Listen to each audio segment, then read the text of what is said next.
The trolley problem sounds simple at first. A runaway trolley is speeding down the tracks. Ahead, 5 people are tied up and unable to move. If the trolley continues on its path, they will be killed. But wait, there's a lever nearby. If you pull it, the trolley will switch tracks. On that other track, there's just one person tied down. Now comes the question, do you pull the lever?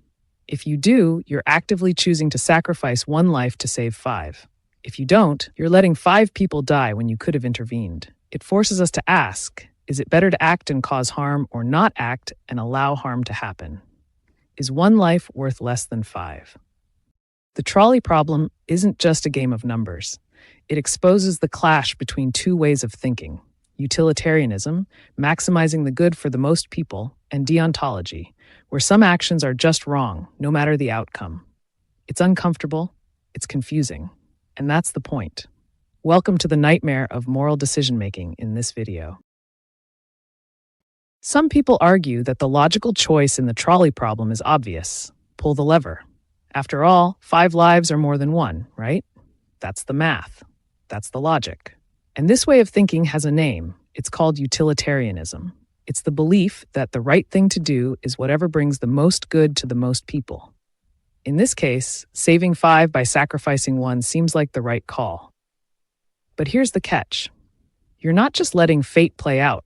You're actively choosing to end a life. You're the one who pulls the lever. You're the reason that one person dies. And that's where the moral clarity starts to fade. Suddenly, the numbers feel cold. The logic feels heavy. You didn't just save 5, you killed 1. That's when things get dark.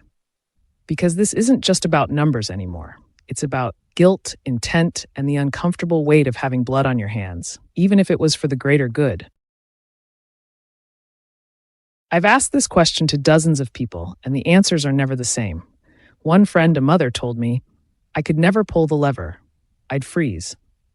To her, doing nothing felt less horrible than making a choice that kills someone. A soldier friend gave me the opposite response. 5/1. You do what you have to do. For him, the math was clear, and emotion had no place in life or death decisions. Then there was a teenager who paused, thought for a moment, and asked, wait, can I just stop the trolley? And honestly, that might be the most relatable answer of all. Because deep down, we all want a way out. A third option, a solution where no one has to die. But that's the point of the trolley problem. There is no perfect answer. Just people, with their own fears, beliefs, and experiences, trying to solve a question that has none. We all bring our own baggage to the tracks. Here's the twist, the part of the thought experiment that really messes with your head. Imagine you're no longer standing by a lever. Now you're on a bridge, watching the trolley rush down below. Beside you stands a large man. And here's the dilemma. If you push him off the bridge and onto the tracks, his body will stop the trolley, saving the 5 people tied down ahead. It works. But now the action isn't abstract. You're not pulling a lever. You're physically pushing a man to his death. It's up close. It's personal. And suddenly everything feels different. Most people, even those who said they'd pull the lever without hesitation, say no to this. They freeze. They back away. Why? It's the same outcome. 1 dies to save 5. But the method, the feel of it, changes everything. And that reveals something deeper about how we think morality works. Our brains are weird when it comes to morality. When we're asked to pull a lever, it feels like a math problem, clean, distant, almost clinical. You're just moving a piece of metal, and the consequences feel far away. But when the choice involves pushing someone with your own hands, everything changes. It's no longer abstract. It becomes real, personal, physical. Suddenly, emotion floods in. Your moral instincts start shouting, even if the outcome is exactly the same. 1 life for 5. The math hasn't changed, but you have. And that's the strange truth behind the trolley problem. It's not just a test of logic, it's a mirror into our psychology. The trolley problem isn't really about trains, tracks, or levers. It's about you. It's a mirror held up to your deepest values, asking, what kind of decisions are you willing to make when the pressure is real? Would you take 1 life to save many? Could you carry that weight? Or would you let people die just to keep your own hands clean? There's no victory here, no easy hero, just difficult choices, and the heavy truth that sometimes doing the right thing still feels wrong. And that is the beauty and the horror of this dilemma. This isn't just some imaginary problem from a dusty philosophy textbook. We face trolley problems in real life, all the time. A doctor deciding who gets the last ICU bed. Engineers programming self-driving cars to make split-second life or death choices.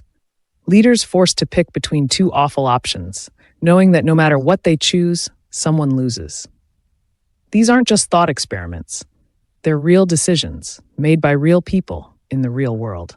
And just like the trolley problem, they don't come with neat answers. They come with consequences, and with the uncomfortable feeling that doing the right thing is sometimes impossible to define. I used to think I knew exactly what I'd do. Pull the lever, save the 5. Easy, right? But then I started picturing faces. What if that one person wasn't just a stranger, but my friend? What if I hesitated for just a second and all 6 people died? The more I think about it, the more I realize I might never know what I'd actually do in that moment. And maybe that's the point, because the real challenge isn't the math, it's the human element. It's the weight of making a choice that feels wrong no matter what. We all want to believe we do the right thing, but what is the right thing? That's the question that's kept the trolley problem alive for decades. It's easy to understand, but impossible to solve. And that's what makes it so powerful. Now, it's your turn. What would you do? If this made your brain hurt a little, in the best way, consider liking the video, subscribing, and sharing your answer in the comments. I'd love to hear what you think. See you in a future video. Bye-bye.